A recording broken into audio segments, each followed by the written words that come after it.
was supposed to happen on that last 2-point conversion? Yeah, not going to get into all the specifics, Jeff, but obviously it did not go as we thought it would. Did you make that call or did Tommy? Yeah, I make every call. Shedeur had the hot hand. Why would you take him off? Yeah, it's a 2-point play. Didn't come through on our first 2-point play. Got to the second 2-point play. We didn't come through, but that's on me. Okay, what's up, guys? So Shedeur Sanders put up some massive numbers during a 31-29 loss to the Tennessee Titans, but the main story from Sunday was that the Cleveland Browns quarterback was not on the field for the most important play of the game.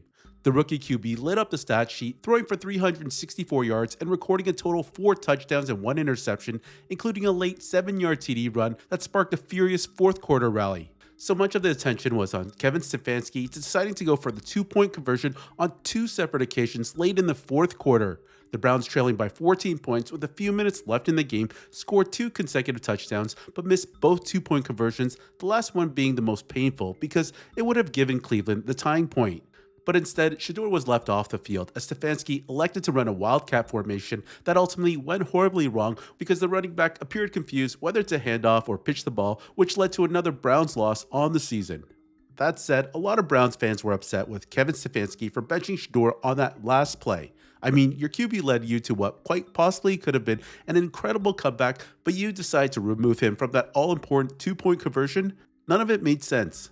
On top of that, the whole Browns locker room has to be looking at their head coach sideways for making that call. Like, I wonder if Jerry Jeudy is going to have that same energy he had for Shedeur last week for his head coach after that abysmal game-costing decision. It was pretty disrespectful to his rookie QB to not give him the final shot to make the game-time play.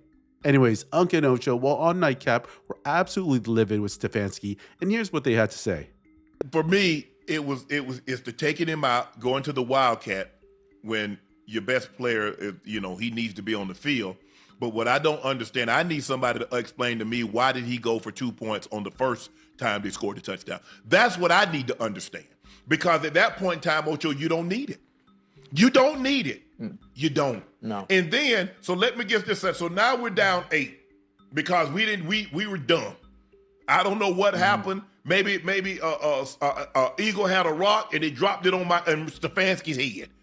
I don't know what happened. But so now we got to go for 2. So we're gonna take Shedeur out and we're gonna run Wildcat. And the guy forgetting to pitch the ball. I'm thinking he was supposed to pitch it, Ocho. Yeah, he was supposed to pitch it. He was supposed to come around. And obviously, I guess he was going to throw it. I guess somebody else was going to go out for a pass. I guess. I mean, at this point in time, Ocho, we just like everybody else. We had a loss for words. I'm confused. The only way as a head coach, this is how I know a job isn't in jeopardy. This is how I know a job isn't in jeopardy, because when your job is in jeopardy, you call plays that are conducive for you to look good as a head coach. And with a quarterback playing as well as he was playing, even if it wasn't Shedeur, a quarterback that has a hot hand like he had that game. You're not taking him out. No, you're not taking him out because your job is on the line. You're not taking him out. Your job is on the line. I need to do everything I can to show management and those that are in positions of power who can make the call on whether I stay or go. That's coming from up top, huh? Matter of fact, we can't even blame the coach. This is the same situation. Who's the reason? Who took the fall for Luka getting traded again? Nico. Stefanski is basically Nico. Stefanski is basically Nico Collins. Stefanski's taking all the heat. But the call is coming from up above. You gotta. Listen, do whatever you need to do. Do whatever you need to do to make him look bad. Because there's no reason. Why are you not trying to win? Are you trying to tank purposely? Are you trying to make your team look bad purposely? Because that's exactly what you're doing. Because you have every Cleveland Brown fan, every football fan scratching your head about the decision making you're making as a head coach. I've had people reach out to me and ask me, they don't even really know football like that.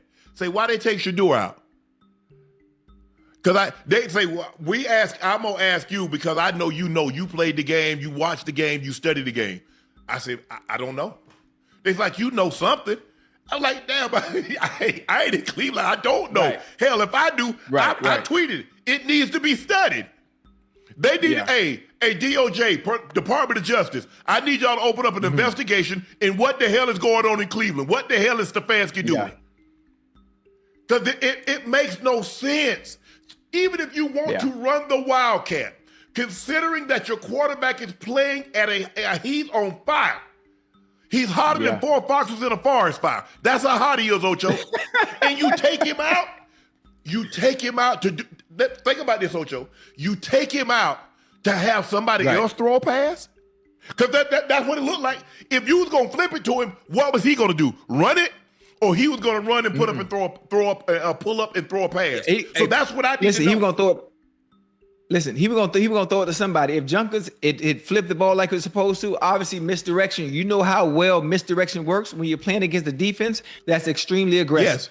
Yes. Extremely aggressive. You're hoping somebody misses assignment in a back or a receiver or a tight end, leaks out and he's wide open. But it didn't happen. It didn't work that way. I want the ball in But Shedeur's fact hand. that you even I don't care.